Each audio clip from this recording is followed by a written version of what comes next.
You are listening to the Eskimo Empire Podcast, a proud member of the Canadian Football Podcast Network.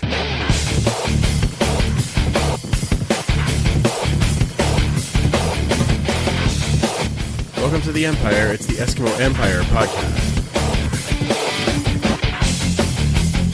This is Trevor Harris. Hey, how you doing? This is number 58, Travis Bond. This is Christoph Malomba Chimanga. Hey there, this is your co-host, Kenny Stafford. Hey, this is Ryan King. Calvin McCarty. And you are listening to... You're listening to the Eskimos Empire. Listening to the Eskimo Empire Podcast. The Eskimo Empire Podcast. Hope you guys enjoy listening.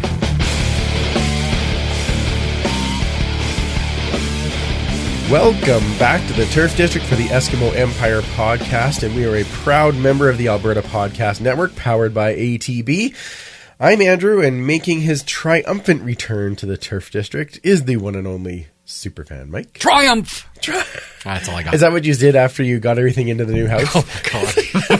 if you count, just collapsing on the floor, sobbing uncontrollably, then yes, that's exactly what I did. Yeah, it's been a bit long since we've had you It's down true. here, Yeah, I mean, it was the day before, the last recording was the day before the move. Yes. And then last week, you were in... I was in Calgary, not here recording. No, I was recording with the Horsemen, which, by the way, I do need to say thank you to the Horsemen and to Ryan for being good sports, having me down the day after my team gets beat. We had a lot of laughs that morning, and probably one of the better rants that I've heard Ryan go on. So it was, which is impressive. Oh my goodness. It was so much fun. And I was glad I was there live for that. Yeah, it's a absolutely.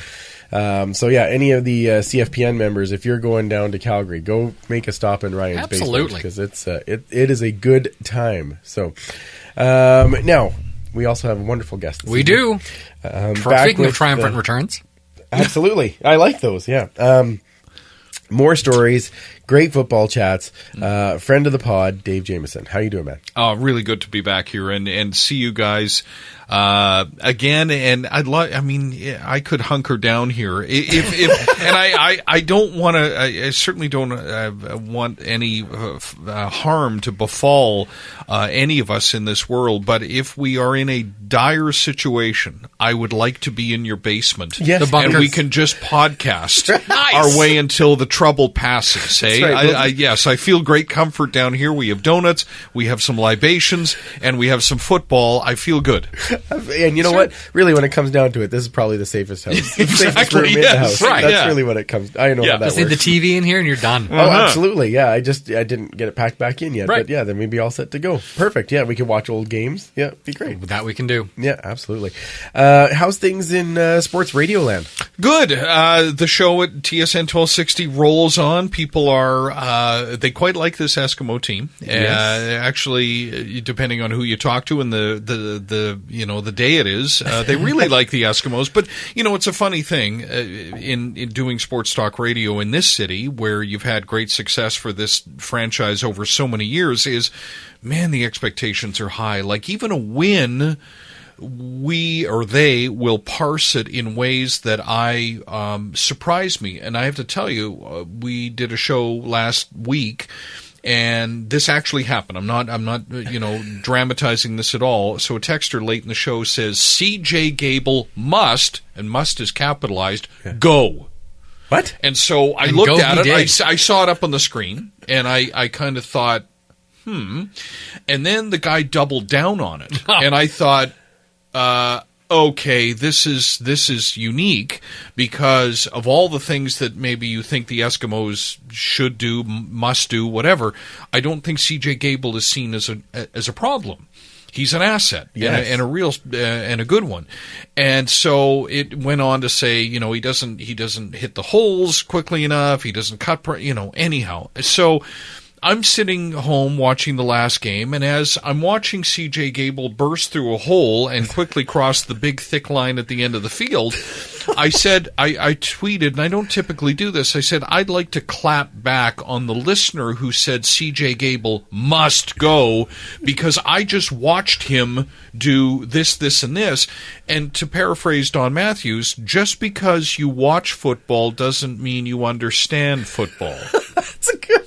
and left it at that. Like, top 3 in rushing, and Right. he missed a game. Yes. Yes. A game and a half. Yeah, Yes. absolutely. Yes. Yeah, So anyhow, that how's it going? Yeah, that's how it's going. That's how That's it's going great. I find though that too, there's that mentality in a lot of sports fans that not just solely in football, where it's the backup, right? The backup is the guy you love, and quarterback, and backup, Shaq goaltender. Cooper had a great game Yes. the week before. Excellent. So you can appreciate the fact that Cooper is I guess it was 2 weeks before he had that big game, and then we played Calgary, and Gable did have a harder time in that Calgary game, but Calgary's defensive line is just that much better. And Corey Greenwood. If I may, we're not far removed from James Franklin should be here instead of Mike Riley. Absolutely. And yes. and again, I didn't totally say that, but I said if well, but you know that Yeah. there were a lot of people like you saying that. I mean, when Don Matthews was here in the 2 years he coached, I mean, I'm working at the club, and Don said, "Why is the backup?" Because you remember it was Marcus Crandall and Nealon Green, and it wasn't very long before Nealon Green was the starter and Marcus was the backup. But I remember talking to Don in the old office, and he's like, "Why is the backup quarterback in Canada?" And certainly Edmonton, so as he would put it, goddamn popular. And I go, it's the backup goalie syndrome. Yep. Yeah. Grant Fuhr's awesome. But, I'd really like that Andy Moog, who was also good. But, yes. I mean, go down the line. Bill Ranford, Yeah. I mean, Bob Essensa was getting people like, yeah, we should get that Bob Essensa. And you're like, no.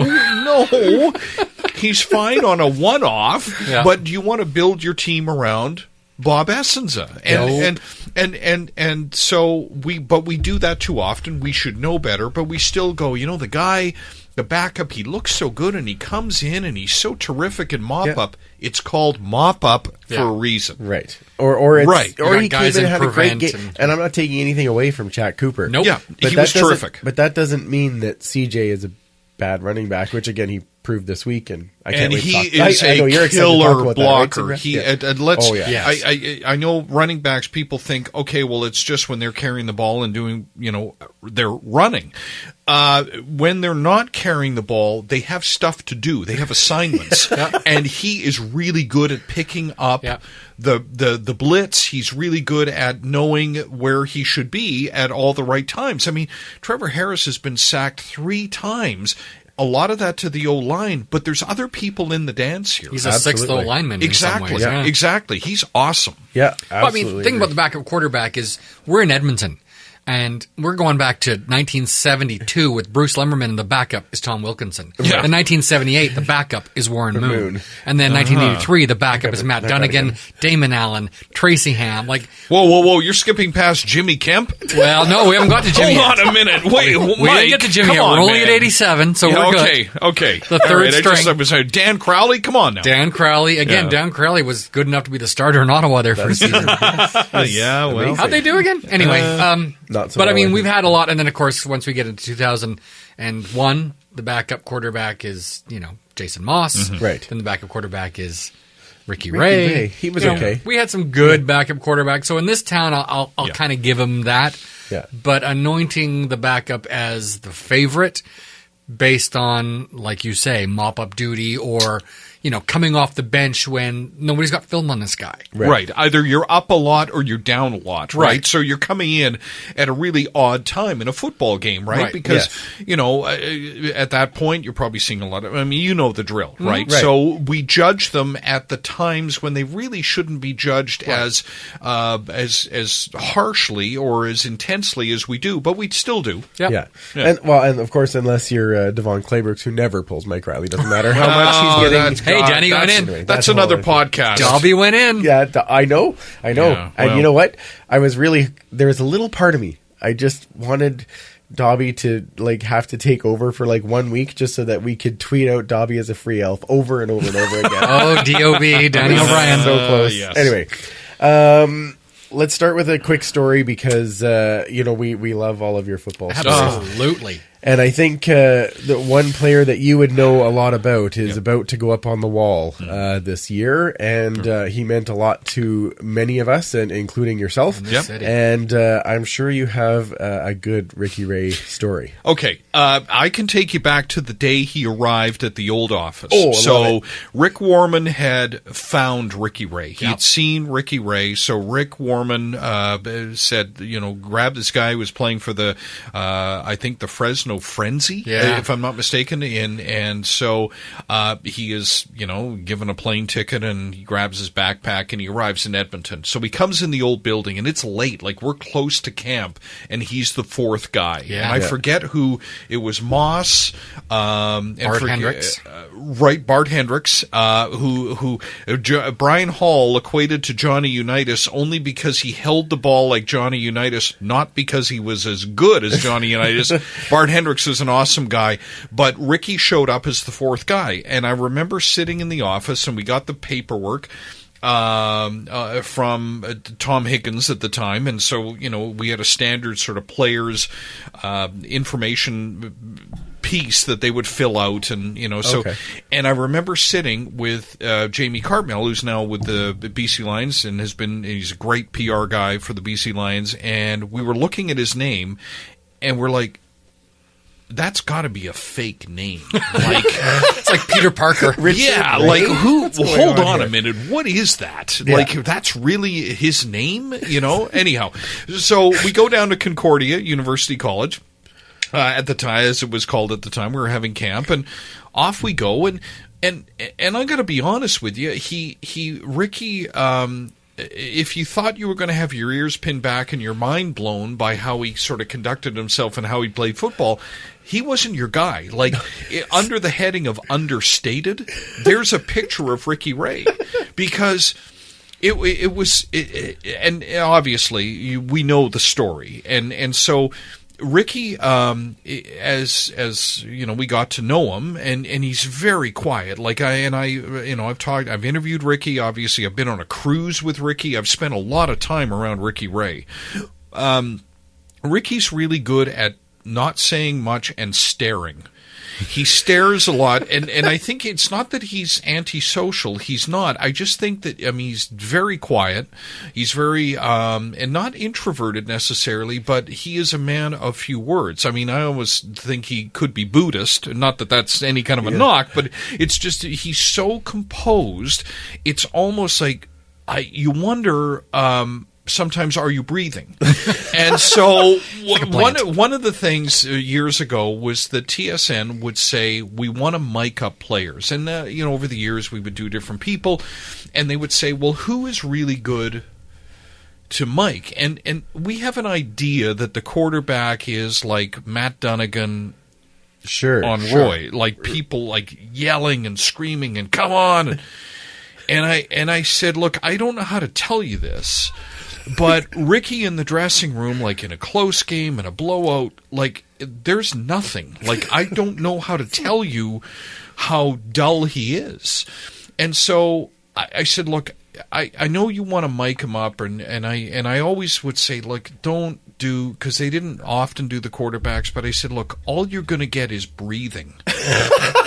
And I would ask guys, like, what is he saying in the huddle? Like, is there anything like, come on, man, or any of that? And, like, I've talked to Mookie Mitchell, and Mookie said nothing on the field. Like, TSN mic'd him up one night, and all it was heavy breathing followed by silence.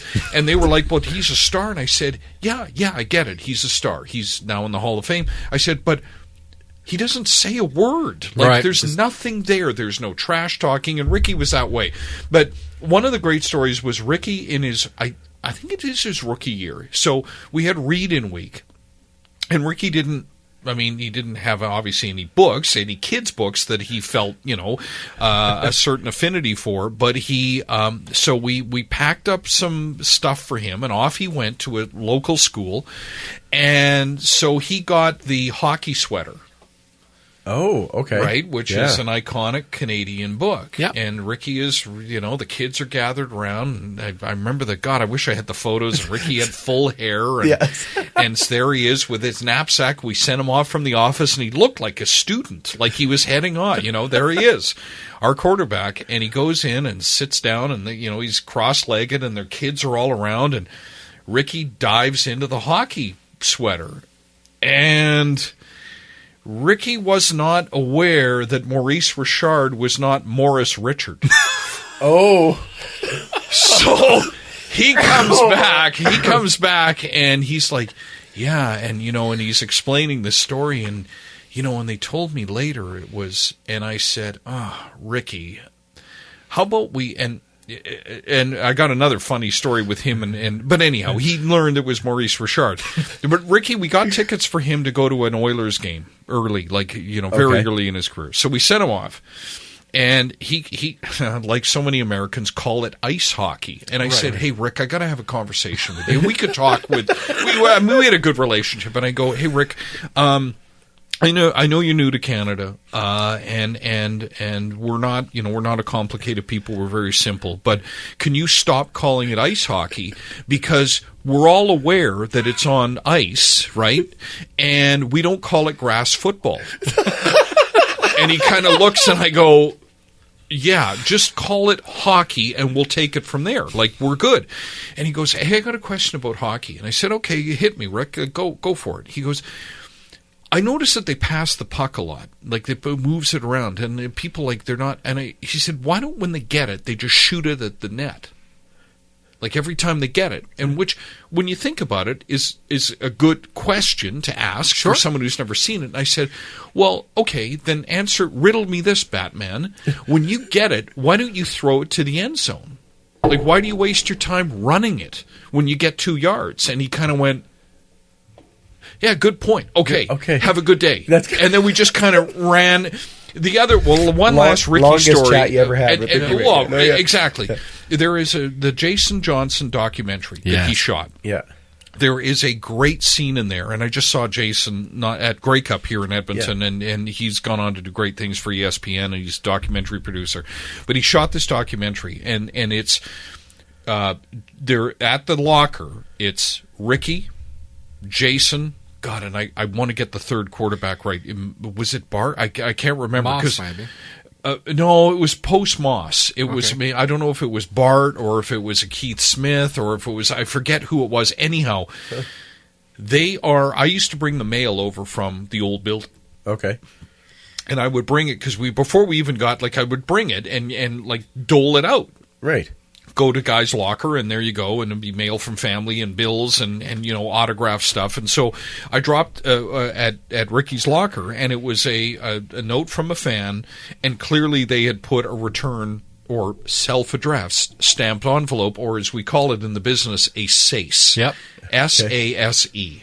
Okay. So it's captured on film. These three geniuses who are running the offense for the team, they are absolutely brought to their knees by what SASE is. And I'm watching them, and I finally came in and said, I'm watching them deliberate over this. These three quarterbacks, they're supposed to be the smartest guys we have. And I finally said, you know what? How about you just sign the card, Ricky, and give me, I'll take it from here. Don't get involved in any of the other stuff here. Just leave it. Give it to me. Just sign your autograph and step out of it, right? But he is a tremendously intelligent. I mean, as many quarterbacks are. Jason Moss is. He's got one of the highest ever Wonderlic tests, and and Ricky's off the charts bright too. But there are some things they don't know, like SASE. Yeah, and sometimes you have to go. I'll take it from here. How about you go throw the ball? Yeah.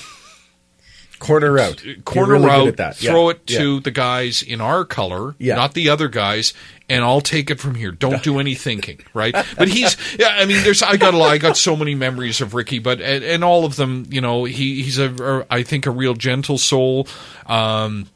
got a great family, and he, it's an unlikely story, but this is why I like football so much, is the unlikely story. Sure. I mean, it's the guy coming from Happy Camp, California. You can't make that up. You can't make that up. I mean, and his name is Ricky. You're like, yeah, wait a second, Ricky really? Ray, He's and a happy camper. And a chip truck driver.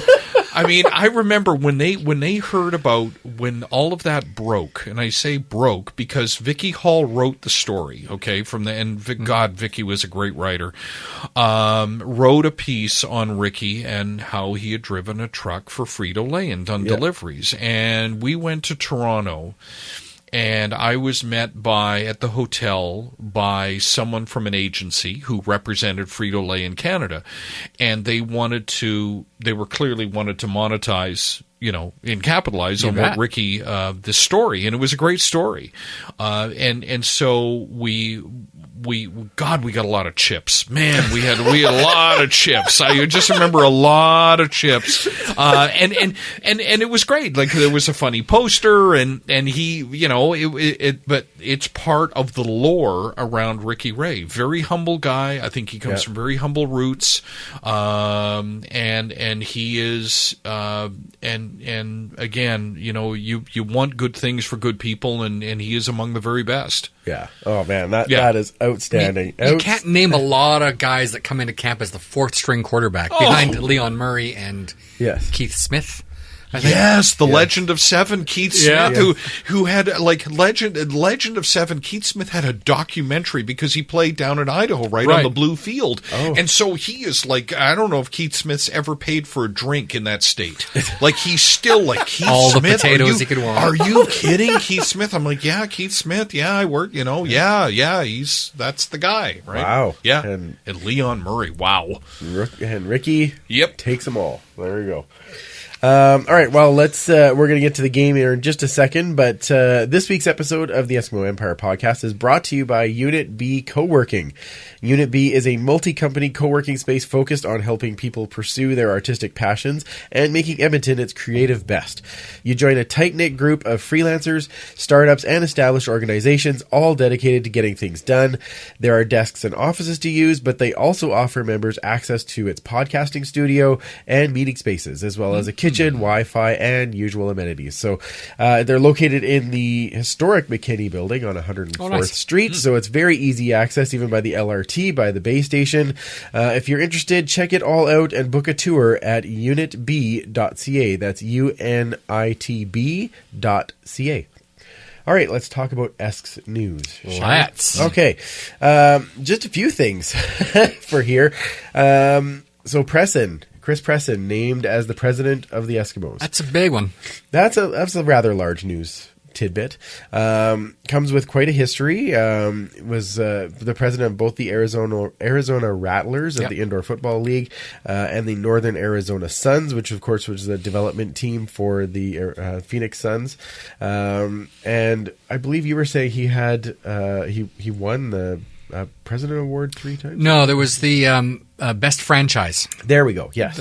3 years in a row. For the Oklahoma Barons, correct? I think so, yeah. For the Oklahoma Barons. Yeah, right. Who the were a Barons farm of the team of the Rattlers. Oilers. Right, yeah, exactly. So seemed really, really good on the press conference. I know I talked to Brad Sparrow really briefly on Friday, and he said he was just a great candidate. And I know one of the things that he mentioned... Ticks a lot of boxes. Yeah, and one of the things he mentioned to me, which was very funny, was that Brad said they took him through the tailgate area, and he loved the tailgate area. I'm like, well, he's scoring extra points for me. That's yes. That's excellent.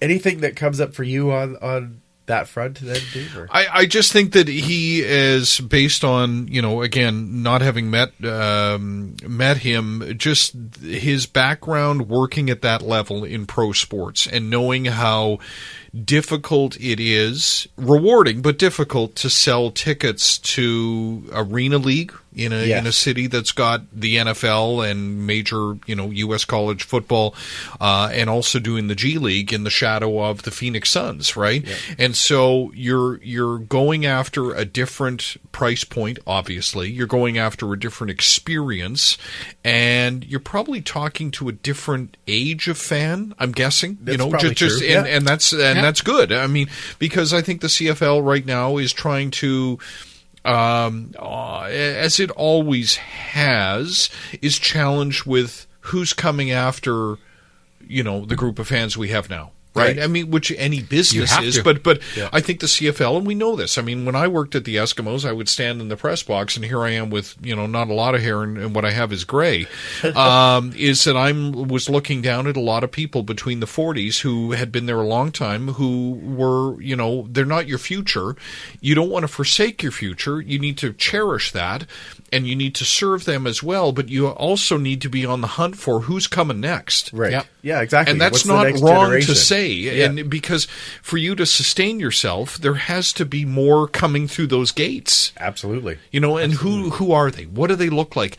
How are you speaking to them? What are the what is the tone and the style of the message you're delivering to them in order for them to say, you're worthy of my $25-$30 or whatever, and I'm coming Friday night. Yeah, absolutely. Absolutely. That's a hard nut to crack. Yep. I mean, I always say, and I said it too often, when I worked at the Eskimos, I mean, we open 10 times a year. So imagine we're selling mattresses 10 times a year. Right. So now you've got but people do need mattresses. They don't necessarily need football. Okay. Correct. Okay. So we love this. I mean, the three of us in this room and the people listening to this, we love the Eskimos. We love the Canadian Football League. So for us, it's kind of a nutrient. but for people who don't know the club and the league and all that, you got to tell them that, okay, come once. Yes. Maybe we get you a second time, a third time.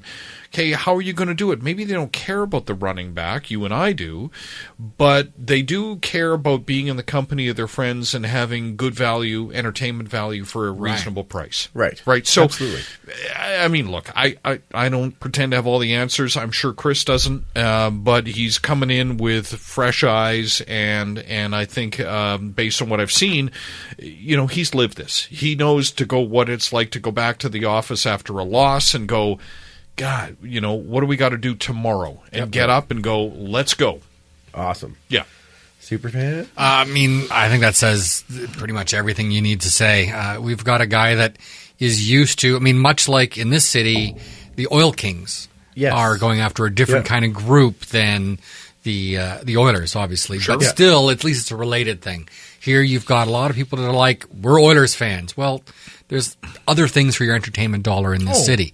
The fact that you can have for $22, you can take if you have a family of 4 and your kids are under 17 or 17 or under, it's $44 to take the 4 of you to a game. Like, you're not going to find entertainment that's that kind of price point. Right. That's a major sport. Yeah, and listen, whatever you may think of the Canadian Football League, and I know that there are detractors, and we live in a time with NFL dominance, and we don't want to spend a bunch of time comparing, because I refuse to do that. I love both. Okay? You can love both. Yeah, let's be clear. Yeah. I mean, the year I did as president of the Edmonton Rush was a humbling experience, but a good experience in that I understand better now what it's like to at least appreciate the decisions people go through to make a purchase for entertainment. You bet. Right. And lacrosse, professional lacrosse, and there were some brilliant players in a great league, and I played lacrosse as a kid growing up in Vancouver. So I was, I love the game, but not everybody does, and not everybody was willing to pay that price point. But when you go out and are asking people to support you and buy your product and stuff, you learn pretty quickly, who cares, who doesn't, and how hard it is to get people to come and sample you. Find the balance, right? Exactly. Okay. Yeah.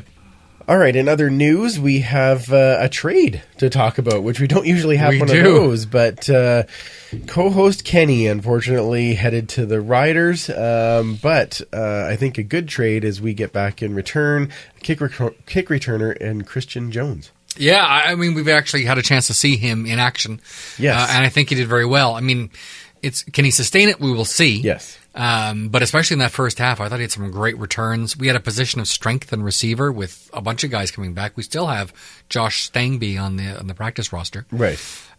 So we had a lot of guys coming back with Ellingson, with Tavares Daniels. Something had to give. So unfortunately, that's what Saskatchewan wanted, which, I mean, should be a compliment to Kenny. The fact that they wanted him. And we knew Martise was going on the 6 games. So that, I mean, there was a need on our end too, Absolutely. right? I think this could be one of those trades where both teams win. What I liked about Jones was that he looked like, and this I want to make sure I get this right.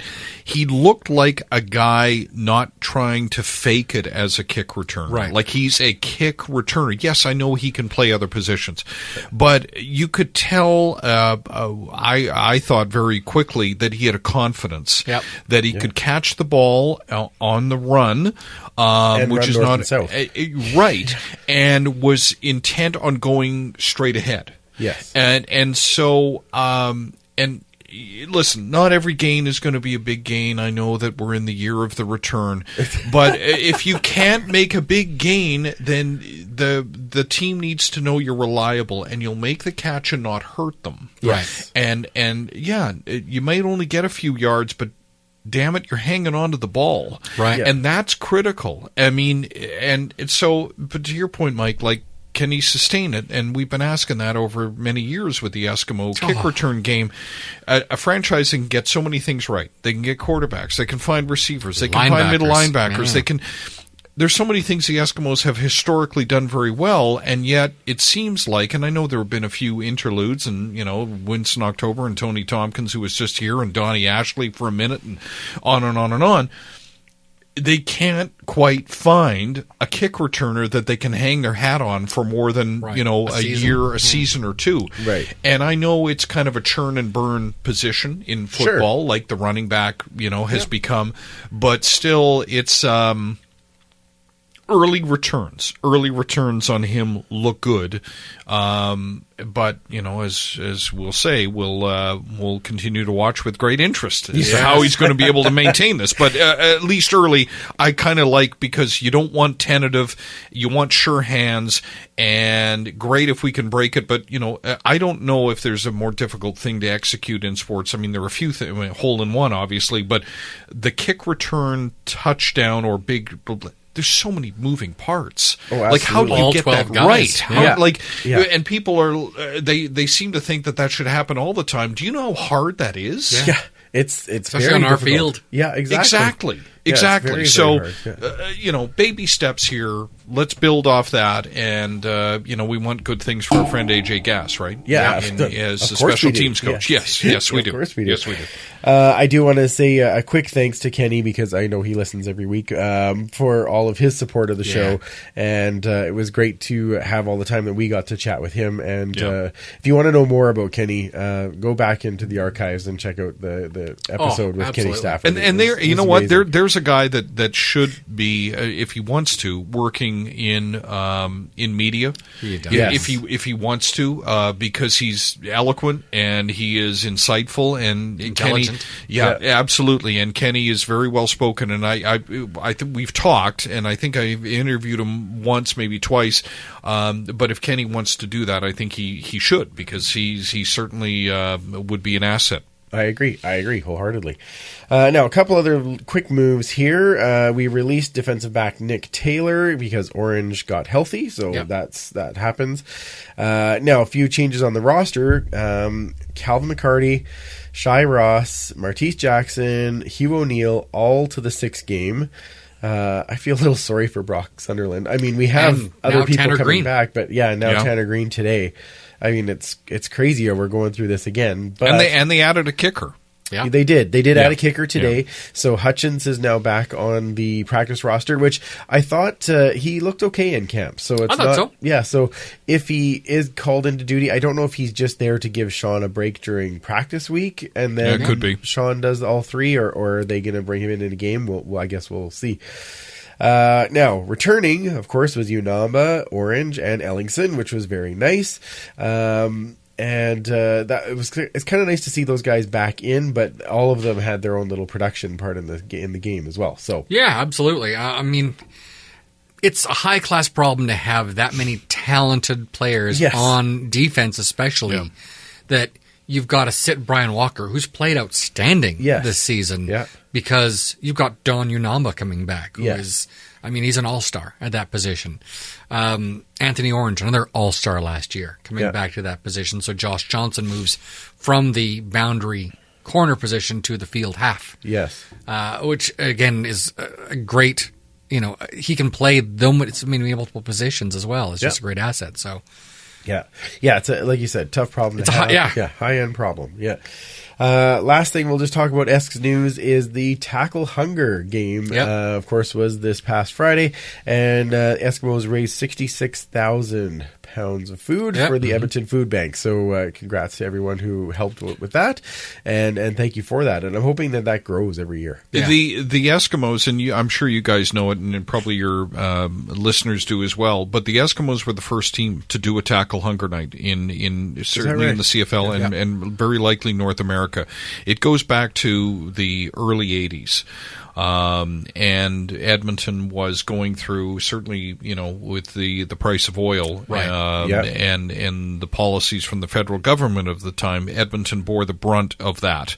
And so food banks started here, and the Edmonton Food Bank was, the Eskimos very quickly partnered with them, and I hope I get this right, but I'm quite certain it was 83, and I know in my time there, the Tackle Hunger game was, it was a really important part of the season, right? Because you're asking your fans at that time. It was bring a can, be a fan, and then it became bring what you can. If it's a can of lima beans, be it lima beans. But then it became money because the food bank could use their buying clout to go out and really maximize those dollars. And Edmonton's never wavered. They've never. It's always been a priority, and that's one of the many great things about this community is that a night like that that we dig down. Yeah, absolutely. Well, and I know it's been 17 years that Pure Later's been doing it all across the CFL. So, correct.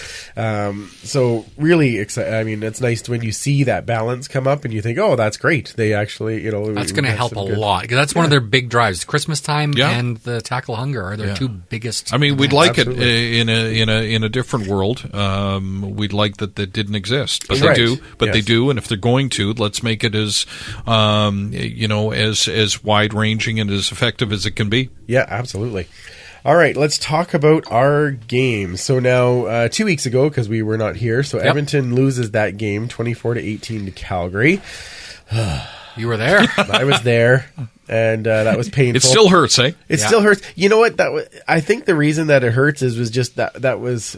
And I don't usually like to go on and say, well, this is all this person's fault. And it wasn't a person's fault, but like the special teams just kind of let us down in that game on so many levels. And that it was definitely a difficult one. When you're in the stands, I mean, it was exciting. There was a chance to win it at the end where I don't know, should we have had that? I guess we should have had that chance.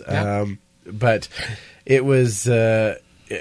we had, again, all the things in place that we could have won that game, and it just didn't have that execution. Much like the Winnipeg game, I felt like we could have won that game as well. McMahon is a Bermuda Triangle. Yeah, it does seem that way. And listen, I've been there for the 50+ blowouts. Oh, right? Of course, and I may have told this in a previous story about standing on the sideline and looking up, calling Rick Lawlisher in the suite, and not getting. I'm thinking, where are you? And he had left the stadium and was driving up Highway 2, and I turned to my left where I thought Ed Hervey was standing, and he'd left as well, and I'm like, And those were the games when, basically we were tied at the anthem, and then as soon as the anthem ended, we were starting to get pummeled. So I know that like Calgary is a tough place Death for Valley. the guys in the yellow pants. That is very true. Yep. But we kept it close. We'll see what happens when we come to Labor Day next. And as I said before, thank you to the Horsemen for having me on, though, because we had lots of laughs. Now, this week, much better thing to talk about. Yes. Esks win 16-12 over the Ottawa Red Blacks. Can I start with the what the moment? By all means. Can we all just take a moment and take the rec laws off of our playlist Yes. in support of never doing 3rd and 1 from the gun again? Oh. Because I cannot... I don't understand. I don't understand how we can have 4 turnovers on 3rd down with 1 yard to go. It's only 1 yard, but by golly, it's a long one, isn't it? Yeah. It is, but... And you only make it longer from the gun. And that's that part, and we did it twice. Mm-hmm. And then we missed a field goal off the upright for a dead ball. But, yep. But 3rd and 1 at the goal line...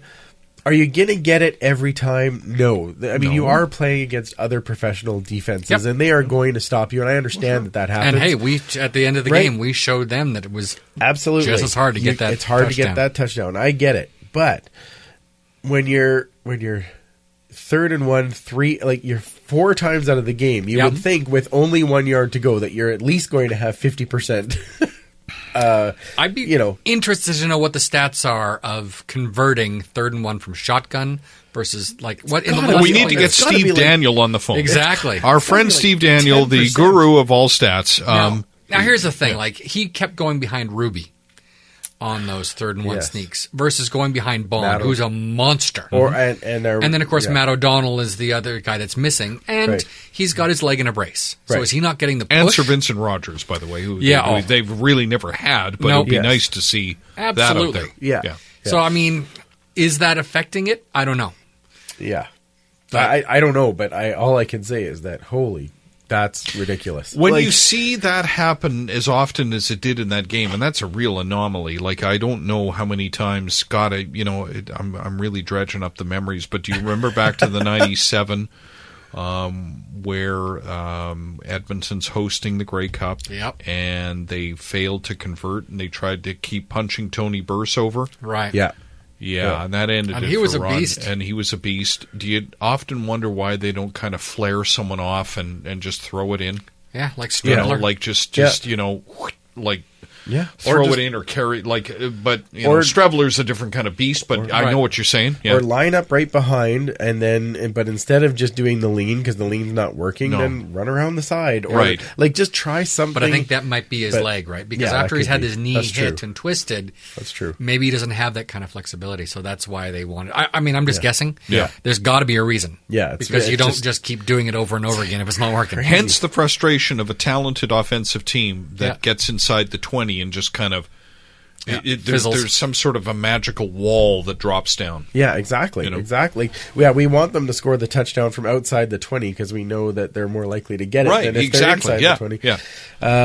But Harris, after the game, did say that he felt that there was at least 19 points that they left on the field. That sounds about right. Yeah, that I wouldn't disagree with him. So when you think about that and you look at some of the other stats, this game should have been... It could have been 35-12 at that kind of point. Yeah. Absolutely. Yeah, it could have been a huge swing, right? So, massive difference. But there is lots of good to talk about in this game. So lots of it. Jaimo, let's start with you. Is there something that stood out to you that was very good? This is a strange word to use for. I like the Democratic offense. Yeah, and what I mean by that targets. Is what I mean. Yeah, is that they Trevor Harris, but they move it around, and that speaks to their depth. But I just like that the way that they don't seem locked in on a guy, right? And I think that's. that's something that's going to benefit them as the games get tougher. Yes. There are going to be nights when your star receiver it isn't working, and he's not getting that kind of separation. He's not getting the ability to, and so you're going to have to go other places. And it's nice to know that the Eskimos have other places to go, and so I think that I really like the way this team has been built. I like the composition of it. Mm-hmm. Are they? And I'll say this now, and I'm sure, please don't throw things at me. I thought the Winnipeg Blue Bombers would be the best team in the West. Sure, and for a while there, I was surfing a high going, see, I told you. Oh, yeah. Well, okay, now they're still very good. They're not perfect. Nobody's the 72 Dolphins. Right. But they are, and I think the Eskimos, I have this as the Western Final. Oh, wow. Okay. Yeah, and with all due respect to Calgary, and I have incredible faith in John Huffnagel's ability to find players who can succeed in the Canadian Football League, but I think that this could be a West Final, and it'd be a hell of a West Final. Wow. Part of me, listen, set aside my relationship with the team and my love for this franchise, a little bit of me, or a lot of me, I should say, really wants the Winnipeg Blue Bombers to just win God once. Just do it for the love of God. Just win, because those fans, yes, those fans are really good in Winnipeg. Yes, yeah. I remember going in there to the old building and looking around, going, and it was a terrible stadium. God, it was just an awful place, but a great place to see a game, and they loved their team, and I just thought, just reward these people. Give them one. Yeah. Where they can just party and go nuts and hold the trophy. Yeah. Because they've had great teams. And then we can wait another 17 years. Sure. Whatever. Hit pause. I was giving them less time than okay. Yeah. But I remember, I was here when the Eskimos it was 93 to 03. Right. Right? And people getting a little twitch-y. Yeah, so I can't imagine what they're doing in Winnipeg when they're like, Daddy, tell me about the time the Bombers won. And you're like, I was only ask Grandpa. At the time. Yeah, exactly. Yeah, go ask your grandpa. Yeah. So, but listen, I think that there's this Eskimo team, you touch wood, health permitting, that they can, I think that based on the last few games, the wins aren't going to be easy, nor should they be. No, parity is fine. It's more rewarding when you win that way, though. When you absolutely. Yeah, the blowouts are fun, and everyone's, we're the greatest. But hold on a minute, right? There's some things that go into blowouts, right? The other team off night, and they can be. But they're winning honestly. Yes, if I may. That's true. That's fair. It's an honest kind of football that they're playing right now. They're getting rewarded. There's going to be some tough losses too.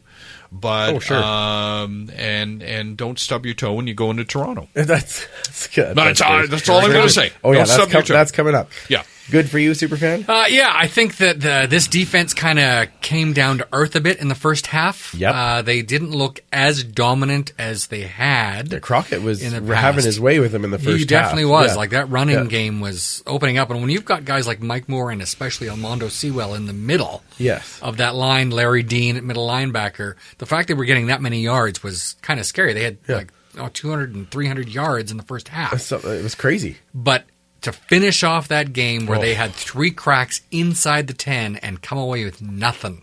Yeah. Just speaks to, and there was an interview with Philip Lawley Monday morning where he talked about how players gave up individual accolades to buy into what they're building, and that just says a lot to me, and it's paying off. They held a team to 0 points in the second half again. Yep. Right? In this league, you know how hard that is? That's exactly. They've shut out Toronto, and they pitched a shutout in the second half of the game against Ottawa. Yeah. And I think they're just really, really starting to come together, and it's exciting to watch. Yeah, very exciting to watch.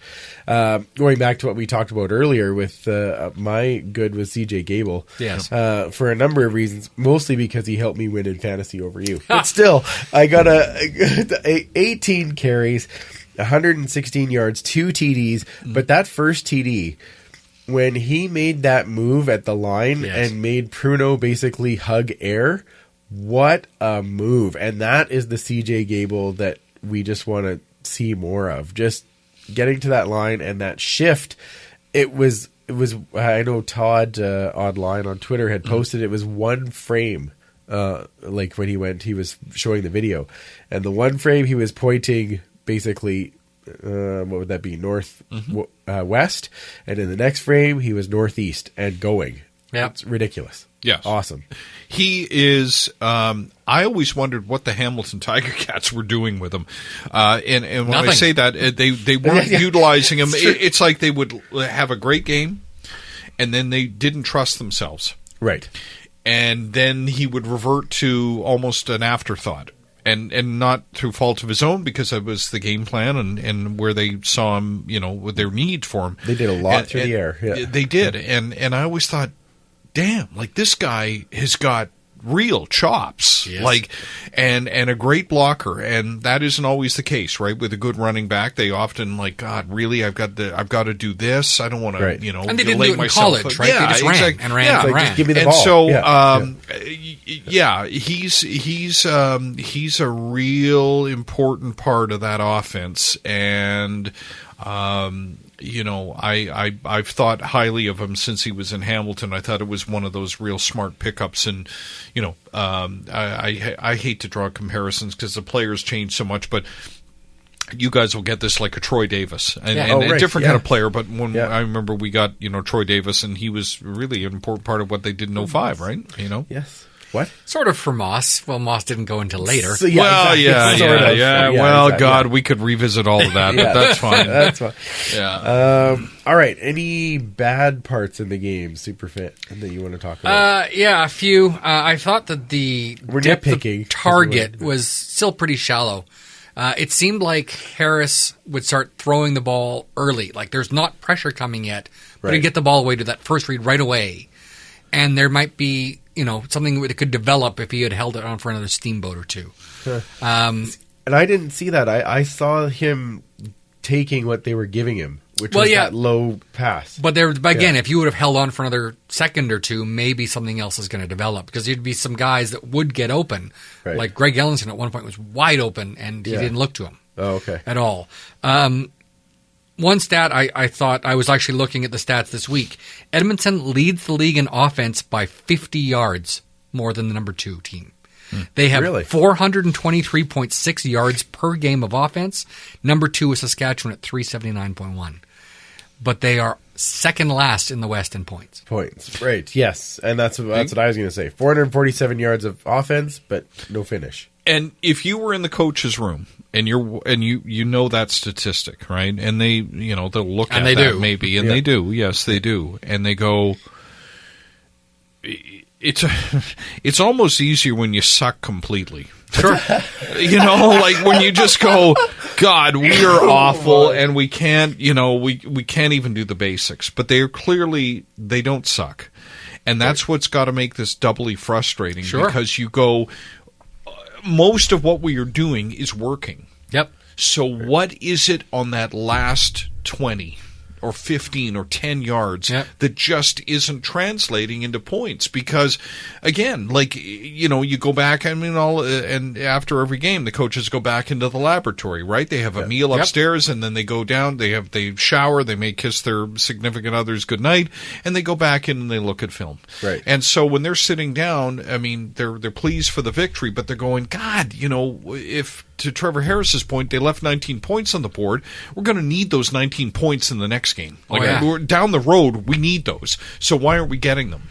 Well, I can tell you one reason they're not getting them. Holding. Well, an offensive lineman, or got the penalty thing going on. And again, they had fewer penalties. They did 10 versus 11 for Ottawa. 10 for 100 yards.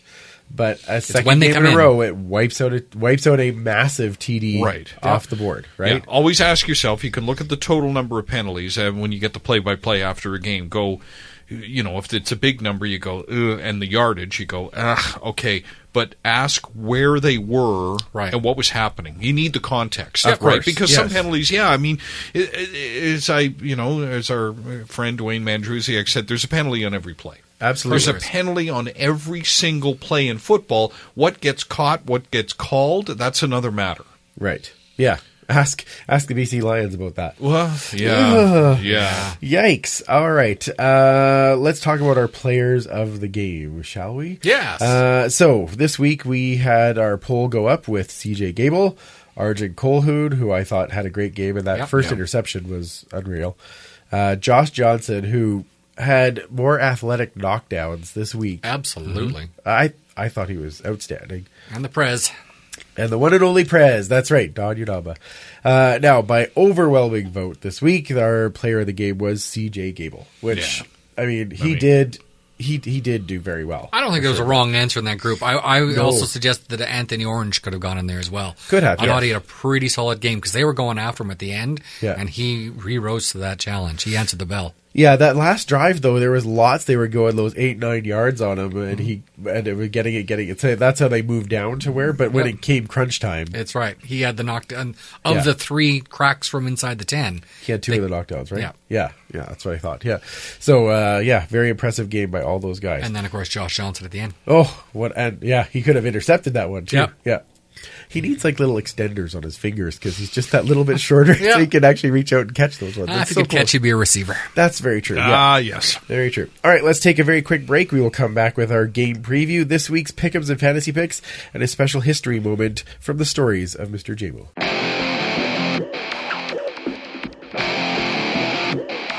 What's up, y'all? It's Larry Dane, and you're listening to the Eskimo Empire Podcast. You can join the Empire online. Find us at eskempire.ca. Check out all the new blogs and then follow us on Twitter, Facebook, and Instagram.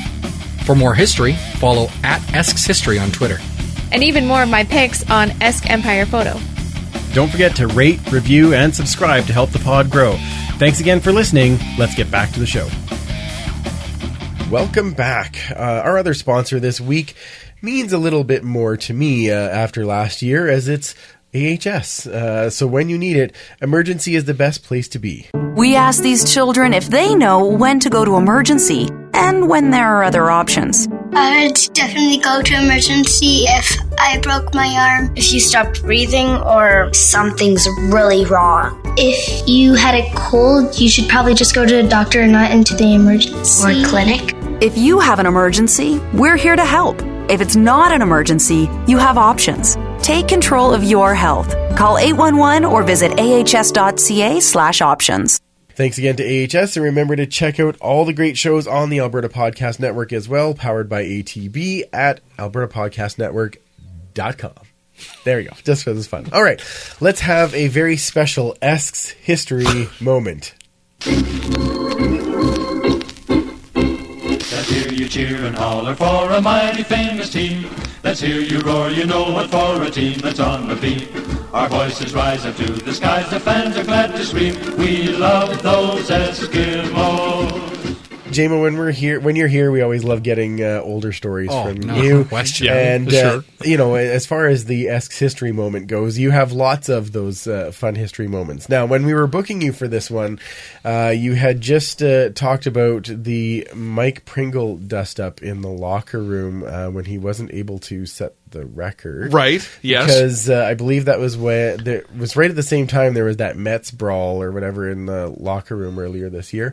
Yes. And so you had referred to that, and I said, well, this sounds like a story we need to have on the Eskimo history. Sure, of course. Ta-da! Yes, good segue. Thanks. Okay, so Mike Pringle, and you guys know the dates, they all just kind of blend into one for me. Anyhow, Mike Pringle is on the cusp, on the precipice of setting the all-time rushing record. Right. And Edmonton was taking on a Calgary team, a not very good Calgary team, coached by Matt Dunnigan. Sorry, yes, and Mike is right there, and the record is like in his grasp. It is a cold, dark night at Commonwealth Stadium, as I recall.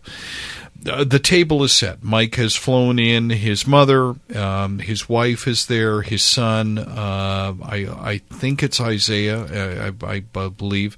George Reed, I think, is there. George Reed is there. We've got all of it. Not only that, we have commissioned a beautiful piece of art that we got, and I can't remember the name of the former Eskimo who we got it through, who lives in Vancouver. But anyhow, we got this art commissioned. It was a picture. It was on glass.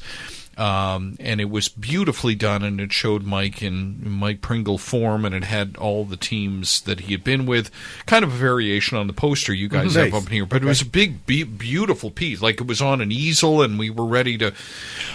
so we've got everything in place. Like, it's all set. We're going against a god-awful Calgary team. He should run crazy. Right. And most of the night is proceeding, and it's bitterly cold, and his son is down on the sideline. God bless the young man. I mean, he was in his teens, and he's freezing, and the cameras are on him. The cameras are on Mike. They're on the family. Everyone's leaning in. The whole game narrative, the story is around Mike Pringle breaking the record tonight at Commonwealth. Yes. Off we go, right? So it's a TV moment. And so the game is proceeding, and the yards are coming, but clearly Calgary's filling the box. Yep. Okay, like they're not going to win. This isn't going to happen. They know they're not going to win, so we're going to make it. We're going to make it really difficult for Pringle to get this record. Yeah. And the night proceeds, and it's getting late, and he's not quite there. And then he starts going backwards. We're losing yards. Okay. Yeah. And so now yards are coming off the resume. Right. So the game ends, and there is disappointment. His son is freezing and shivering, this poor little kid on the sideline. There's disappointment. They can see the shots of the mom and the wife and everybody. And Mike didn't take disappointment easily. Or well. Yeah. And Mike is he is furious. Okay. And there was a play late in that game, and I think there was a chance to go for it, and somehow we either didn't or whatever. Anyhow, all of that said, Mike loses. Can I swear on the podcast? Sure, he loses it, and he comes off, and the image on screen is him screaming, and which was, if you worked with Mike, as I did, was often the countenance that he carried himself with. He was angry. Okay. So the game ends. Probably why he was a good running back. So on the sidelines, my assistant Jamie Cartmel is there, kind of the keeper of this thing on the easel, the glass, this beautiful, like it's big, like it's this big thing that we've got. And so we're like, I'm radio down to him, okay, wrap the thing up, we better go. And so, we're not doing this tonight. So we head off, and we trundle into the dressing room, and we won the game but lost the war, obviously, right? So we go in there, and back in the old dressing room, you had to kind of cut through the weight room / fitness area. It was very small, and then turn left and go into the room. And so I come off the field, and everyone's doing the prayer circle and the high fives and all that stuff and waving to your parents. And so I'm gathering people in. We go in and shut the door, and then guys go into the prayer circle, right? They pray, and then the coach, says whatever he's going to say, and then we kind of break up, and then I would pause, get the coach, let the media, and we do the coach thing. Well, I'm looking around, and Pringle's the story. We've won the game, but we haven't got the record, and because we've built this thing, and TSN, and it's obviously the story. It's the story. Yeah. Well, Pringle, he hasn't left the workout room. He is sitting on the treadmill sobbing, and he's hiding under a towel. So here I am. I'm doing my job. Yeah. I go back to find Mike. And I go in, and he's on the treadmill, and again, like he's a huge man, and he's in his full equipment, covered in dirt and mud and sweat and anger and all this stuff you're covered in after a football game, and he saw his shoulders are shaking, and he's under the towel, like I can't even see his face, and I'm like, Mike, it's Dave, like. Are you okay? Can I get, can you come out and do the media? And like everyone, nobody's doing any other interviews other than they're waiting at Pringle's stall. Yes. So, and he's not responding to me. And so I'm waiting and waiting and waiting, and like guys are showering and, you know, putting on the body axe and heading out to the club or whatever they're doing, and like people are waiting. And so Rick Lawlisher, our president, walks in and he looks at me and he kind of gives me the old, what the f*** going on? Like, hey, PR guy, do your job. Right. And I'm like, and I'm over my shoulder, I'm like, look at him. Like, you go and talk to him.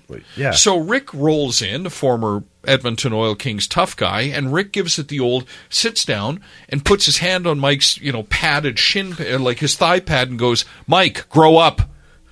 Oh, my. And I'm like... And that's how we died. And I'm like, okay, this is good. Well, okay, thanks, Rick. Now I got to manage the beast, right? It's like, okay, release the bull. Now somebody figure it out. And so so Mike gets up and storms off. So I'm like right behind him. And he is beetling across the carpet to get to his stall, and he is furious. Like, if there's steam coming out of his nostrils, you know. Yeah. And so we get to the locker, and I think, okay, well, by this point, he's got his together, and we'll just kind of place him in the middle of the scrum. And on the other side of him is, like, Bruce Beaton, Chris Morris, I think Kevin Lafsroot, you know, the guys, because the running backs plunked in the middle of the O-line, or close to them. So, for whatever reason, I got to go, I'm distracted. I don't know whom I'm dealing with. I'm over on the other side of the room, because back then it was offense, defense were split, and we're sort of on either side. So, Mike's on the offense side, and I think the scrum is kind of okay, but I've got other going on, and my assistant, Jamie Cartmell, he's doing his stuff. And it's a 3-ring circus. All of a sudden, I'm here, Jaimo, you got to get in here. I get in there, and Pringle wants to beat the shit out of John McKinnon from the Journal. And the old line have stepped in, and it's like, okay, we've got some chaos here. And by this point, there's very few people left in the dressing room other than Brian Hall walking around with a headset and the long mic cord, and he used to lean in like he did the Points After show, right? Yeah. So I'm like, okay, well, how about we call this a night? What do you say, guys? We shut her down. It's last call, and that'll be enough. Mr. Pringle is done for the evening, and so I give it the, Mike goes on his way, and we shut it down for a night. And the next morning, clearly it didn't play well in the papers. You don't say. Right. Yeah. So I give Mike a call. And I said, Mike, it's Dave from the Eskimos, and, listen, before you come in today, I think we should have a talk about what happened last night. No, it was a Friday night, so maybe we had the weekend off, and it was kind of first day back, media day, so like a Monday. We're back at work, right? Yeah. We did a rundown or whatever, but it was kind of, let's call it the Monday. And, he's not a guy given to many words. And so, anyhow, he says, what's up? I said, well, this didn't go well, Mike. And you challenged a reporter, and they're coming for you. And so what I'd like to do is see if we can't mitigate some of the damage here. And I don't want you to walk into a bad situation. So if I may, can we talk about what happened? Like, you were angry. And he goes, you know why I was angry, Dave? And I said, well, no, what? I get it. You had a record there and you didn't get it that game. But he goes, because I had my son, Isaiah, with me. Right. And it meant the world to me that he was there. And I said, and this is the PR guy in me, I said, Mike, stop right there. I wish you told me this Friday night. Mm-hmm. Because there isn't a man or woman in that scrum, or as fans, that wouldn't feel empathy for you, okay? No kidding. So I hate to do this to you, Mike, but when you come in today, can we arrange it so I'll meet you at the door, and I'll take you right to your stall. I'll be right beside you. Can you talk about Isaiah? And, you flew him up, and it was, you don't see him, you're gone from him during the season. And what it meant, and how angry you were that you couldn't do it for him and your mom and the crowd and your wife. And so he spoke, and Mike didn't do that stuff easily or well, but he was genuine. And people, they got it, right? This is a proud athlete and a brilliant athlete. He was brilliant, but very proud. And he felt like he had let down his son. And I said, okay. Wow. And so we did that. But the pièce de résistance, if you allow me some French here, yes, was the next week we had to go to BC. Yep. Yes. And so, like, he's 10 yards or whatever it was very close. So we go to BC Place, and my assistant, Jamie Cartmel, and I, we're traveling now with this big glass piece. Like, it was sort of become this obelisk that we traveled with. And we have we had an easel. I mean, like we were our own rock band. We had a goddamn glass thing and an easel and a whole like a sheet we put over it. And so we were on standby, and we talked to TSN. And so we knew George Reed was going to be on the sideline, Hugh Campbell on the sideline. Perfect. So we huddle up, and I go, okay, Hugh, George, come listen to me. Look me in the eyes and listen to me. When Mike gets this, and they called it, like it's going to run off tackle, it's 2 plays in, yep, they're going to get it, okay? We are going to go to the center strike, right? Like up the middle. We're all talking the same language. Go to the middle of the field. Yep. I will go out. You guys will go out, and Jamie will come as well. We'll place this. We'll face this way so the cameras can get it. And then George and Hugh and whoever the commissioner, whatever it was, I can't remember who else was there. And we'll do the presentation. And the Lions are gracious, and they're going to let us do this. Everyone nods. Yeah, Dave. Yeah, we got it. So Pringle runs off tackle, and, yay, he's got it. And the BC Lions fans don't give a shit. They're like, okay, whatever. So we charge out, and I look behind, and I don't see Hugh and George Reed. They've gone to the pile. And I'm like, no, don't go to the pile. You're not a welcoming committee. You're going to the middle of the goddamn field, man. Meet me at the CFL logo or the Lions logo or whatever it is, and we're waiting there, and Mike will come to us. So then I turn back, and Cartmel is coming out towards me with the easel and the thing. However, let this be a lesson to all of you who are presenting glass objects to people. Glass is a tricky thing. Sometimes you don't know if you've got it backwards. Oh, no. So imagine the scene. We're at the center field of BC Place Stadium, and people, again, don't give a shit. It's the Eskimo running back, and he set a record.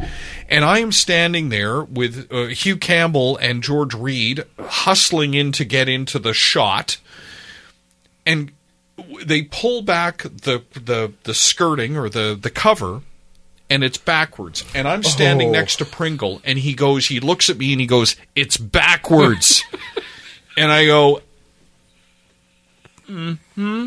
And I just sort of mumble, and we flip it, and we all just kind of pose awkwardly. I take the ball to take to the Dwayne and to the hall. Yeah. So days later, the picture in the leader post is a picture of me handing the ball, and I'm not looking at my best. I'm handing the ball, either getting it from Mike or giving it to Mike. I forget how it looked. And the writers, God bless them, in the office put a caption of me with Mike Pringle and the ceremony and George Reed, because it's got George Reed in it. It's huge in Regina. Yes. They go, Eskimos invite special needs person to take part in ceremony, taking a shot at me. And I'm like, you guys are awesome. You're awesome. But all of that said, then the media, I go back to the press box, so we fumble all of that, and it's awkward, and then the game continues, and I go to the press box, and Jerry Prince and Vicky Hall say, "We need a quote from Mike at the half. Like, can you go down with a recorder and get Mike to say, it's the greatest thing in my life?" And so I go, "Yeah, okay, it's Mike Pringle. Like, I think he wants to beat the shit out of me on his best day, but I'll go ask him." So I go in the room, and I've got got the recorder, and I find Mike in the urinals in the back of the dressing room, and he is stomping and snorting and like a bull, like he's pissed off as he always was. Yeah. And I go, "Mike, I know, and we're whispering. We're in the back. I'm like, I know you don't want to talk to me, but I need a quote for the papers because they're trying to pump out an edition because it's on the West Coast, right? Of course, yeah. And so, and I'm like, can I get your reaction to setting the record? And he gives me some like, and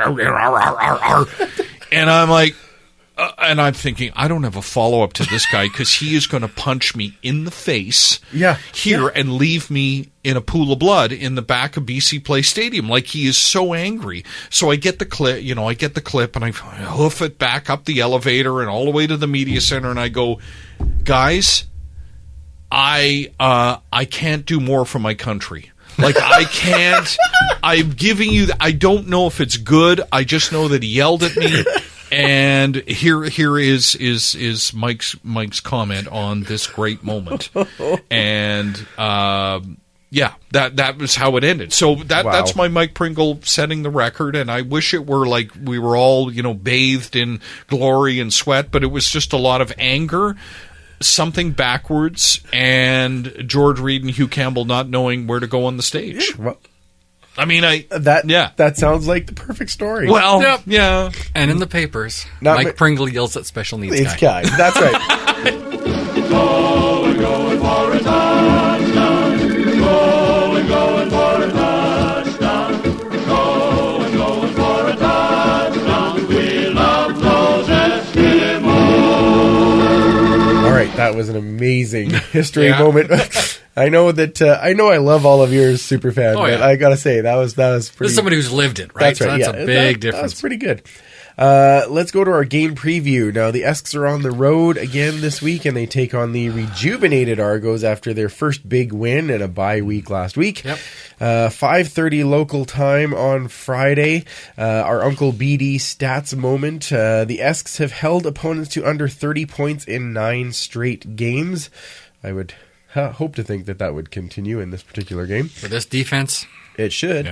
Yeah. This game will, of course, also mark the halfway point of the season, and Gable needs only 409 yards rushing to get 1,000 this season, and Ellingson needs 480 to get 1,000 receiving, and they're not even at 9 games yet. So that's kind of exciting when you think of how they could start using those guys at the end of the season, right? So very and cool to keep tabs on over the next few weeks as they kind of keep putting up those numbers. Oh yeah, absolutely. And if you look at Trevor Harris, his numbers are outstanding as well. Oh yeah, they're way up there. So and I'm looking forward to seeing what because he last couple of times I've got a breakdown kind of where he's at as far as getting close to that Ricky record for completions in a year and for yards in a year against Mike Riley. Yeah. So we'll update that one in the next coming weeks as well.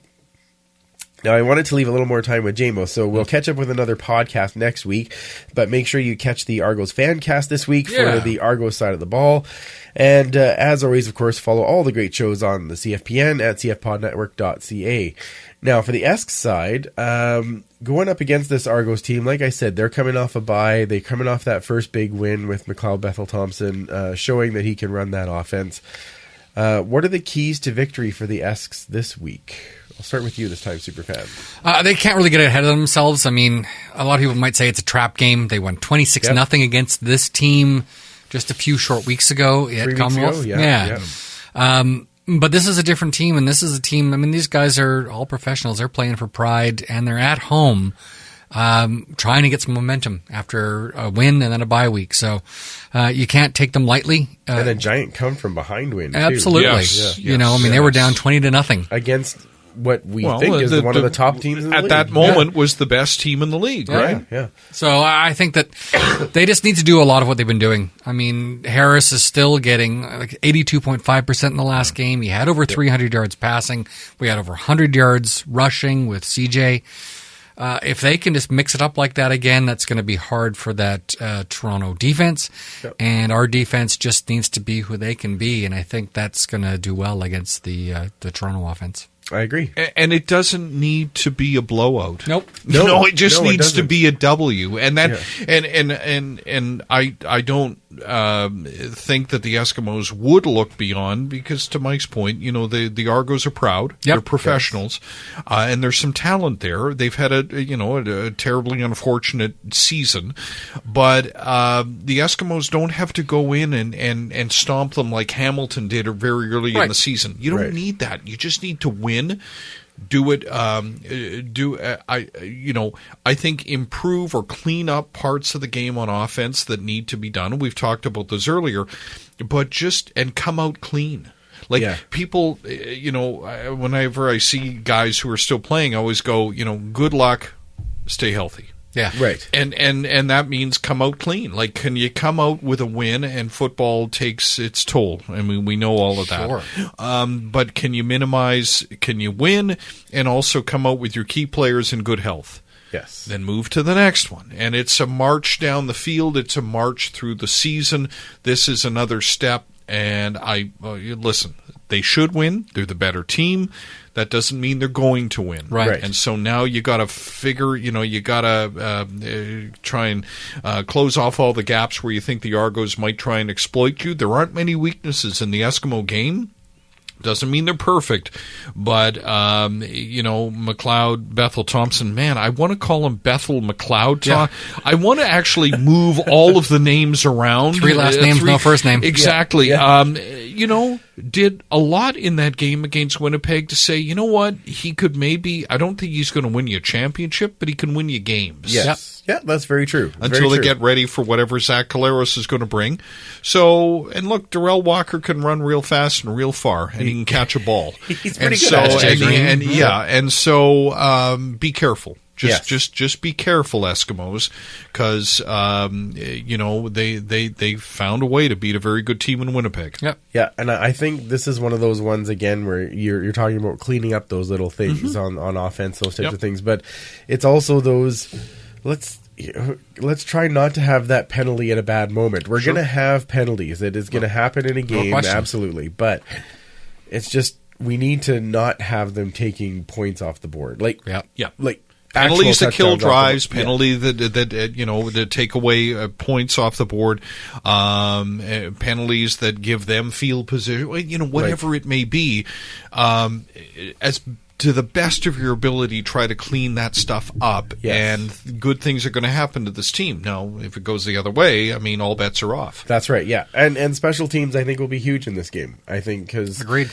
Toronto special teams, Chris Rainey is always there. He's dangerous. One back, right? So, and it's time for Christian Jones to take one. Yes, if Chris Rainey knows where he is on the field and he doesn't step out of bounds, I mean, it's all good to go. Then it's great, yeah. Yes, exactly. Well, those short end zones. Oh, yeah. Yeah, exactly. They'll get you. Any players that you want to keep an eye on this week, Dave? Tavon Smith. I look at the evolution, and I'm always intrigued as to Toronto boy, and a guy that I think is really starting to kind of get his feet underneath him in the Eskimo offense. Obviously, C.J. Gable and defensively. Larry Dean is so good. I was a huge Larry Dean fan when he was in Hamilton, and I said many times on my show, he's a defensive player I would come to pay to watch, and I pay really close attention to him. I know he's been really good. We're not talking a lot about Larry Dean because of the collective strength of the defense. So he is very good. He's excellent. But he doesn't have to be brilliant every night because the supporting cast is so damn good. Yeah. He's almost like a ringmaster, right? Like he's right. Yeah. And at the center of it all. There's a sort of an old adage about, when you have a great middle linebacker and anybody in that secondary, if they're not putting up the numbers as we know them to be, oftentimes people aren't going at them. Right. Yeah. Like they just don't have the opportunity, and that's a compliment to their ability. Yep. And Larry Dean, the numbers are going to be there. He's always going to be. You're going to know he's on the field, but because we're not raving about him every single game means people don't. I mean, he's like a dangerous dog. Avoid it. Yeah, avoid it in there. Yeah, that's a good point. Larry Highball used to have that problem where he was becoming an all-star all the time, and then he stopped because no one was throwing his side of the field. You'd be stupid to go to his side of the field. So why would you go at Larry Dean? Like you're going to test him? Yeah, because he's going to win the test. Yeah, that's a great point. Yeah. Super fan? Lots of people like to be watching. But I think this time I'll probably be looking at Christian Jones. I think he had a solid debut, and I want to see what he can do to get to that next step in his evolution as an Eskimo. Absolutely. The guy I'm going to be watching this week, James Tuck, because he is likely going to be playing that full pack position with McCarty and Tanner Green both going down. Be interesting Converted to see, linebacker. Yeah, so it'll be interesting to see with him taking on that fullback role, both for blocking and for do they actually give him the ball at any point, because he's a big dude, right? Yeah. So, and it's. I'm glad you raised that. Do we want to flash back to the kind of career Mike Miller has had? Isn't that just wild? Like, and I worked with Mike, right? And not. I'll say. That he would fall in the category then of a Jag, just a guy. Yeah. And now he's become this sort of like special teams demon, and Mike was sort of a utility Swiss Army guy, but you may have kind of lost him in the mix with the Eskimos, not with the Bombers. He was pretty solid. I mean, he was one of those guys that was always doing well in special teams back then. For the Eskimos. And it was one of those guys that I couldn't believe when he was not an Eskimo anymore. Yeah. Because it's like, but who's replacing him on teams? Right. But now he's doing it on everything. Yes. He is a good football player. Yeah. That's an excellent point. Excellent point. Yeah. Lots of guys to watch though this game. I mean, I think Natea Jay, again, another hometown boy. Yeah. And Sean White was the other guy I was going to think of. I mean, is he going to be doing all three duties? Yeah, we shall see. Did he? I hate to use the term struggle, but when he handled the punting for a time, it was. I mean, it's a heavy load. It's just trying to do all three. I think is hard on the leg. Yeah, and that's just it. He's not a guy. A lot of people have brought him up before during warm-ups before a game. You'd see Hugh O'Neill or Grant Shaw before him kicking a lot, just kicking.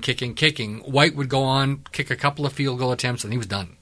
Like, he didn't need a lot of warm-up time. So now that he's got to do these extra things, that's a lot of wear on his leg. Yeah, absolutely. So, we'll see. Yeah, definitely one to keep up on. Now, Dave, this year we've decided we are never picking against the Eskimos as far as pick'ems are concerned. Way easier. Okay, so we do. You're playing to the crowd. You guys are playing to the crowd. You're sucking up to your audience. I love it. It's a lot easier for me because then I don't have to pick any other teams. Sure. You took a lot of stick when you did. Oh, I know. I took bet. a ton of it last year. So, yeah, as you should. Yeah, and Pick'em's been good this year. I know your pick'em has been great this year. My pick'em sucks. Another 4-0 last week. Yeah, good for you, jerk. No, it's a good thing I won in fantasy, or I'd have nothing. I'd have nothing to hang on. Now, usually we're now doing a prop bet for the Eskimos so that we could pick any stat. Now, I decided that we're going to let our guests pick a stat if they would like. So you can think on that for a minute. We'll pick the other games, and then we'll come back to what our prop bet will be for the game. Okay.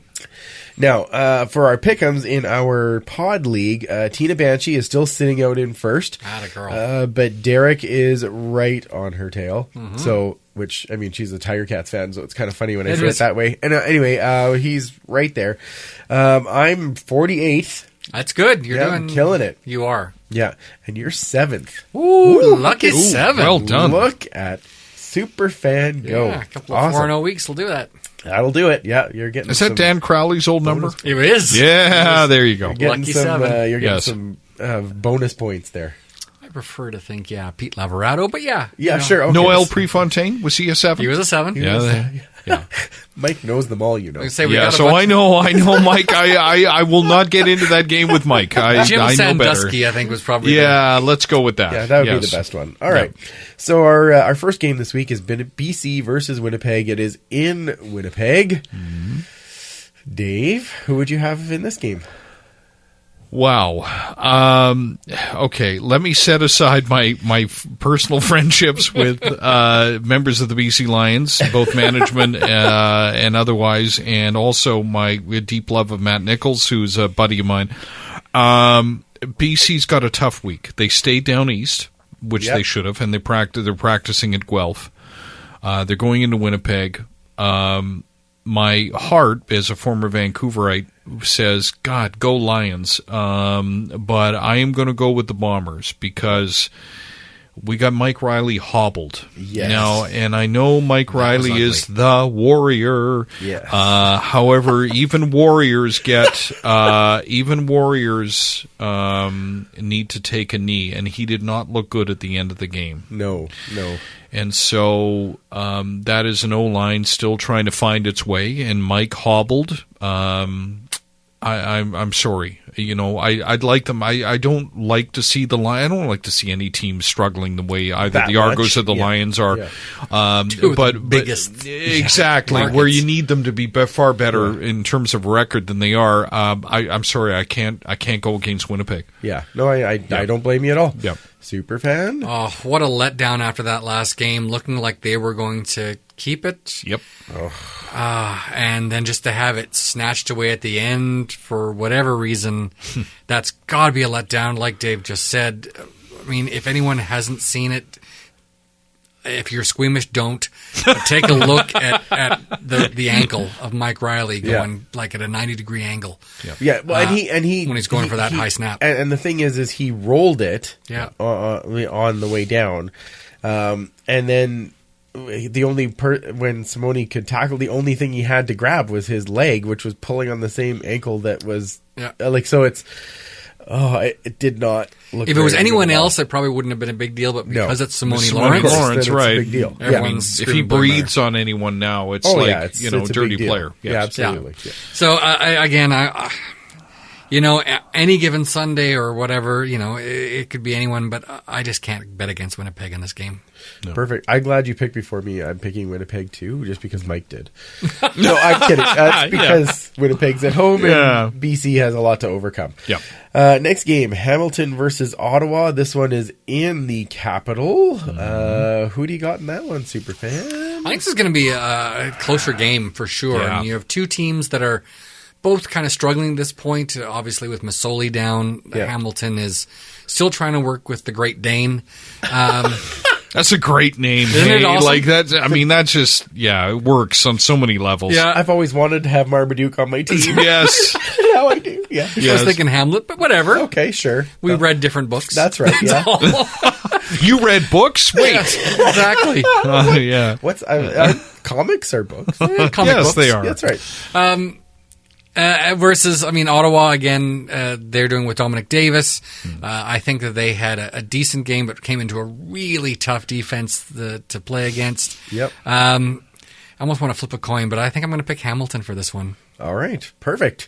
Again, I'm picking Hamilton because Mike did. No, I'm picking Hamilton because I actually think Hamilton's defense is not that far off of the Eskimo defense. They play very aggressive. Yep. Their front four is very good. So I'm actually kind of excited to see how that plays out. But right.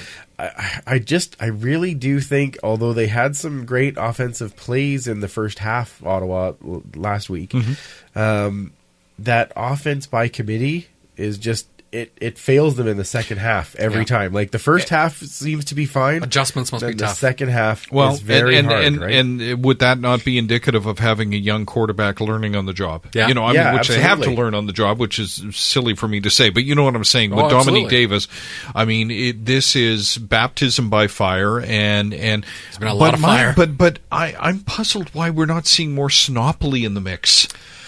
For the Ottawa Red Blacks, I don't know how he gets forgotten in, in what they're trying to do there. So I find that whole thing a little puzzling. However, I can't go against Hamilton. I just think Ottawa seems like an unfinished product. Yep. They're just there's just stuff that is. I mean, look, they miss Trevor Harris. No kidding. They miss William Powell. Yes. They miss Greg Ellingson. Yeah. Those are Sir not Vincent. pieces and Sir Vincent. Those are not pieces you just go and find and plug and play. I know football says next man up. Next man isn't always as good. Right. That's fair. Certainly not yet. Yeah. Not yet. Exactly. Not yet. That's probably the better way to put it. All right, next one is Montreal versus Calgary. This one is in Calgary, so I will be picking Calgary to win that solely because it is at McMahon. Yeah. And I think Montreal is a better team with Vernon Adams Jr. than they are with Antonio Pipkin, yes. Yes. Or at Tony O. Pipkin, as we call him on this show. Yes.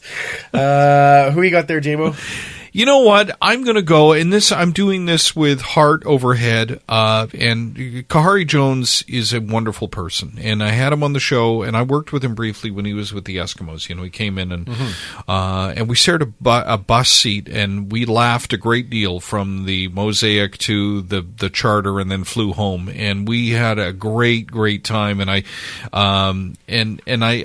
say that, I mean, I should be smarter than this and not worry about who's a good dude, but Kahari Jones is a guy that I've really wanted to see do well as a coach, and now he came in under real duress and a tough situation, right, with Mike Sherman, and now Kavis is gone, and Kahari, he was on my show recently, and I said, you didn't get the memo that football coaches aren't supposed to laugh. Yeah. And he goes, well, I like to laugh. And I said, well, okay, stop it, because that's not allowed, and you're going to lose your job because you're laughing too much. And he's obviously was a great player, and those Winnipeg teams, I mean, they were just incredible to watch, and he was obviously the very center of it all.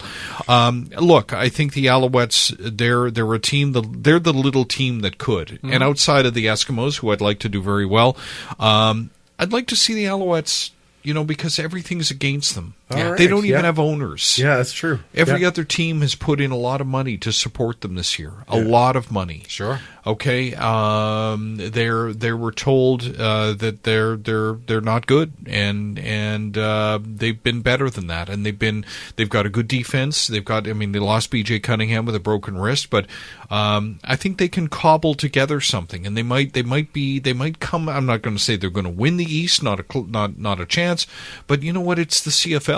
And that team, I've seen worse teams. Yeah, absolutely. Oh, I agree with you. You know, when they played that first opening game here, I'd be very happy if you were right and they beat Calgary. Well, yes, great. Yeah, but when they played that game here, I went, oh boy, this is going to be a long slog, man. Like I could see this like a 3-15 year. Yeah. They're going to be in there. They're going to make life difficult for others. Yes, absolutely. And that's okay. That's okay. Nothing wrong with that at all. Yeah. That's the thing, is you could be a 7-11 team and make the playoffs in the East, especially. True, and one other thing on Kahari Jones, I did ask him, because I've always wanted to, how many people confuse you for the lead singer of Hootie and the Blowfish?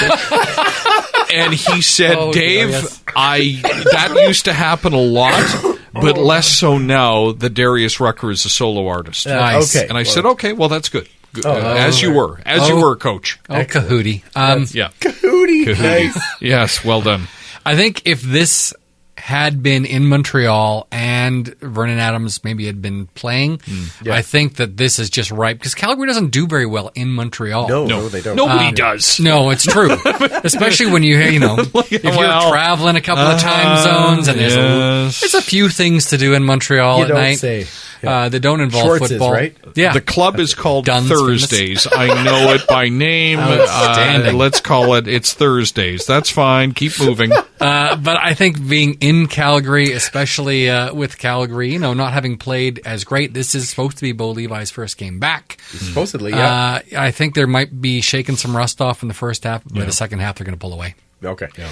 That makes sense. I did get Commissioner Kayla's picks for us as well. Oh, good. So she picked, she said, I'm going mostly the underdog route, but what else is new?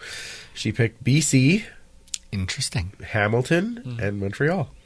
Well, there you go. Well, Hamilton, I don't know if they're an underdog, but yeah, I mean, I guess of course she picked Edmonton. Yeah. Right. All right, so we got a stat for us to prop bet on there, Dave. God, a stat. Oh, God, I should know. Eskimo stat, it's fine. Well, you can give examples of what we've done before. Yeah, we've done rushing yards. We've done rushing yards. We've done. Sooner or later, we're going to do time of possession. I think that'll end up. You know what? Let's do TOP. All right, perfect. Okay, so. Time of possession for the Eskimos. Now, they have been doing fairly well in that category, keeping their offense on the field. Yes. They haven't, produced every time, but they've been on the field. No, but they've hung onto the ball. Correct. So I am going to so I will put the line then, time of possession for the Eskimos at 37 and 1/2 minutes. That's a good night at the office. That is. But lately, they have been getting between 34 averaging? and 40 in the past 3 games. Okay. Yeah.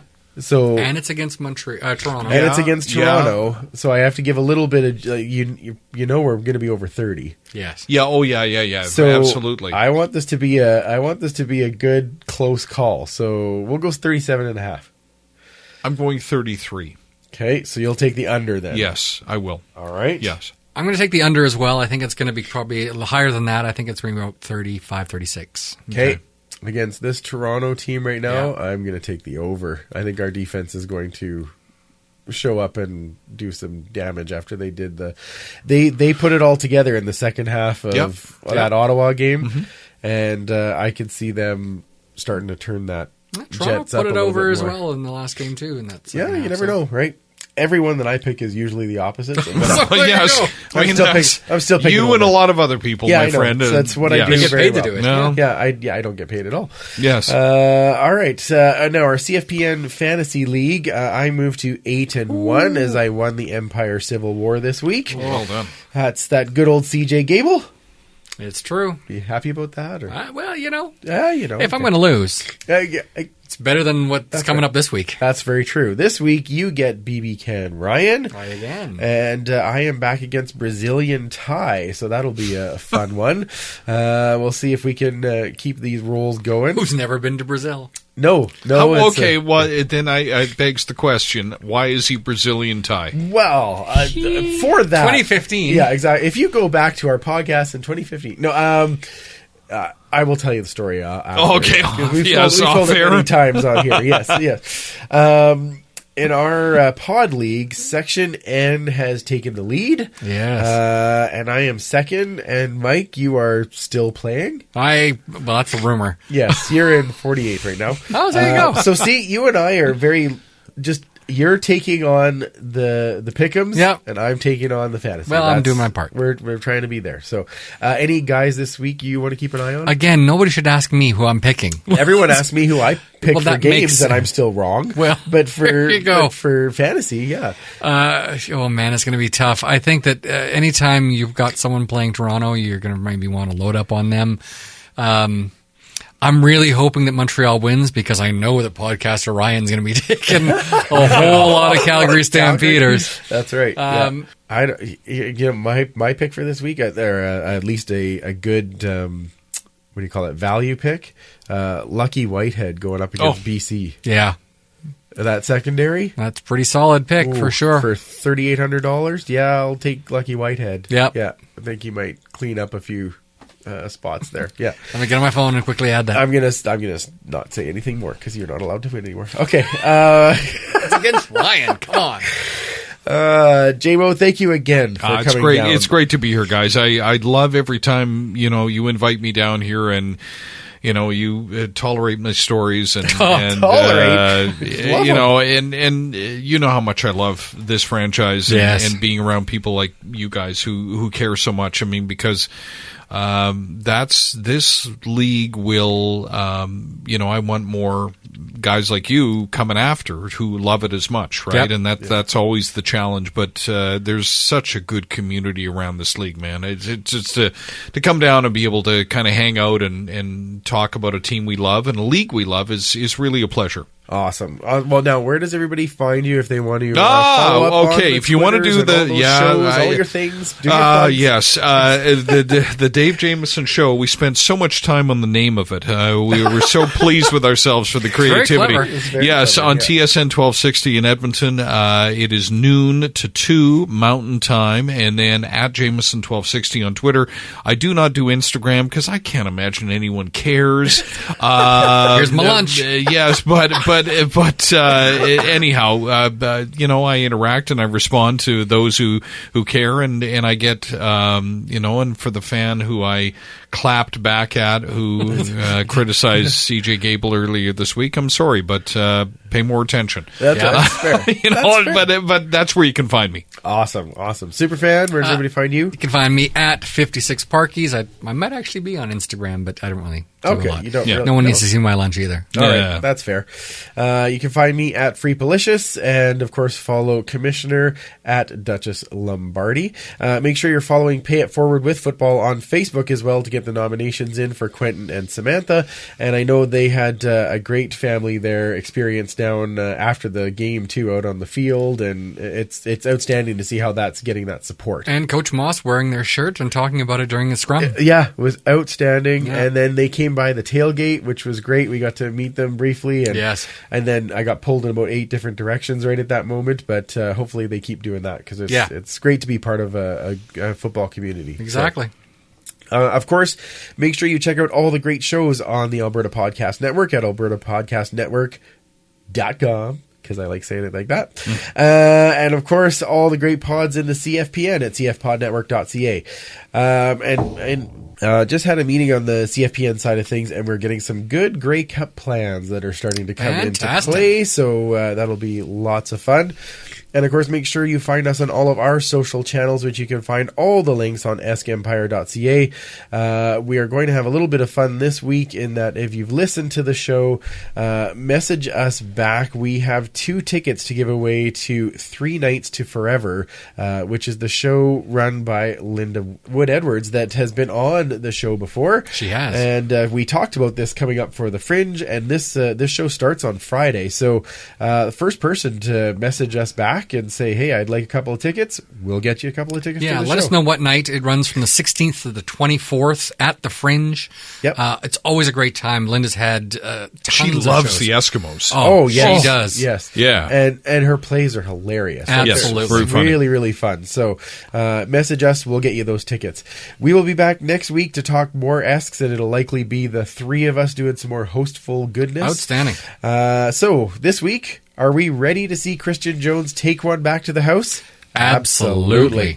For Jaimo, Commissioner Kayla, and Superfan Mike, I'm Andrew. Remember, you can't catch footballs with your face, and we will absolutely talk to you next week. Thanks for listening. Find more great shows like this at CF Pod Network on Twitter.